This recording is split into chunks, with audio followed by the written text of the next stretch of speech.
What is going on, my boxing family? It is your boy Martin, aka the Boxing Purist. Welcome once again to the Truth and Absolute channel, where I speak the truth and nothing but the truth. So help me, good God Almighty. Okay, y'all, if you're new to the channel, make sure you hit me with that 3-piece before you leave, okay? It's all right, you know what I'm saying? Like, subscribe, share the video. Now, let's get right into this one. So, obviously, I told y'all before, and you guys already knew that a lot was riding in the divisions from 168 to 175, depending on the outcome of this past Saturday's great fight between Beterbiev-Bivol and Beterbiev. Now, Beterbiev-Bivol, like I said, master performance. Gotta applaud that one again. The man did his thing. He left no doubt in anybody's mind who the winner was. Now, this shook up the division a little bit. Let me tell you why I asked that. Now, we all know we got David Benavidez at light heavyweight. We all know we got Canelo Alvarez looking into light heavyweight. Pretty much not light heavyweight, only to get his rematch with Beterbiev-Bivol, who was the winner this past Saturday. Now, a lot of things could have shifted this weekend. Had Beterbiev won, then the chapter is closed. There's no need for these guys to fight again.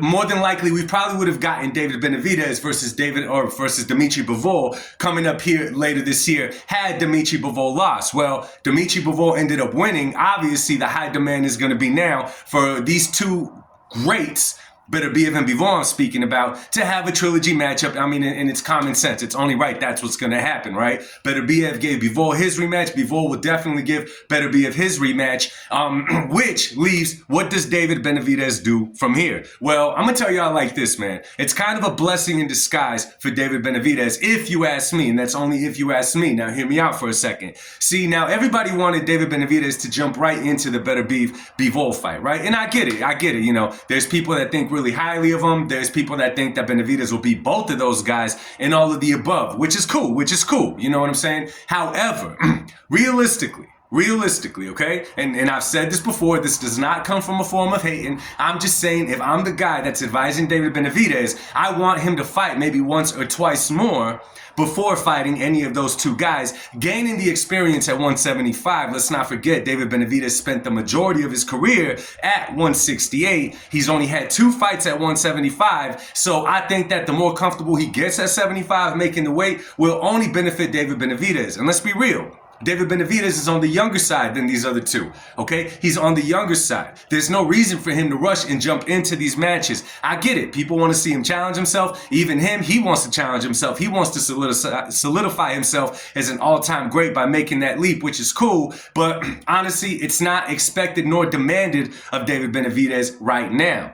If you ask me, because you got to think about the dates here, okay? Let's just say that the rematch between Bivol and Beterbiev doesn't happen until 6 months from now. That puts us in, let me see, that puts us in what, September, give or take?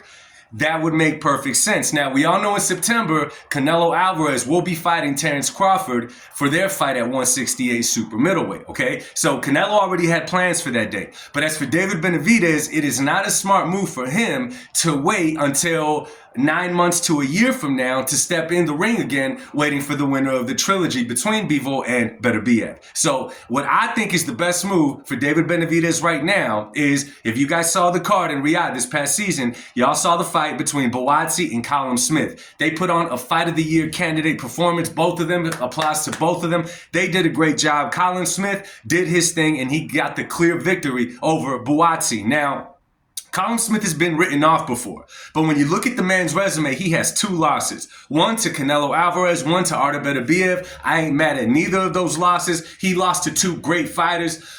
I'll applaud him even for that. So I think it's a great fight to make right now between Benavidez and Callum Smith. Why not? Why not? It'll definitely be a step up at 175 for David Benavidez, who fought Gowazik or whatever his name was. He recently beat David Morrell. Those are 2 fights at 175. I think that Callum Smith is the perfect fight to make for David Benavidez right now, and then move on after that, okay? Because now it's uncertain. Because you got to figure like this. Let's say that Bivol and Beterbiev fight in September sometime, okay? This is hypothetical. I'm not sure if it's going to happen at that time or when it's going to happen. If it's going to happen, more than likely it will.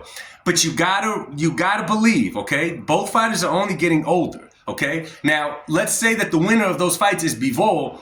the fight is not going to happen with David Benavidez and Bivol if that's the case. You better believe that the fight that's going to happen after that will be Canelo Alvarez versus a Dimitri Bivol. Now, we all saw the interview where Dimitri said he's open to fighting Canelo. He's open to fighting Benavidez. Obviously, he's open to the trilogy with Beterbiev. He wants to take some time off first. Understandable, given that these guys fought each other back to back. I mean, almost not a huge break in between those fights. And it was some brutal fights, okay? So David Benavidez will be just waiting and waiting and waiting at this point. Now, listen, he's young, but he still has no time to waste as far as remaining active. I think the best move for David Benavidez next will be a fight with Callum Smith. And let me tell you something. Because of the style of Callum Smith and David Benavidez, that would make for, in my opinion, a hell of a fight. A hell of a fight. Now, it might not appeal to some because people expect David to just jump right into the juggernauts, which, like I said, is cool. But if you're going to do stuff which, in my opinion, would be the right way and will benefit Benavidez, will benefit Callum Smith, and will benefit the light heavyweight division, would be him and Callum Smith. You make it 4 months from now, 5 months from now, or whatever, it would be a big, big fight. It would headline a great card, in my personal opinion. Let me know what you guys think. Drop it in the comments section. Would you like to see David Benavidez, Callum Smith? I think that we should all ask for that fight. I think it would be a great, great matchup. Drop it in the comments section. One more thing, I will not be going live tonight. I'm going to be busy tonight after work, so unfortunately I won't be able to hang out with y'all. But nonetheless, drop a comment. Let's talk boxing. Much love and God bless y'all. Peace.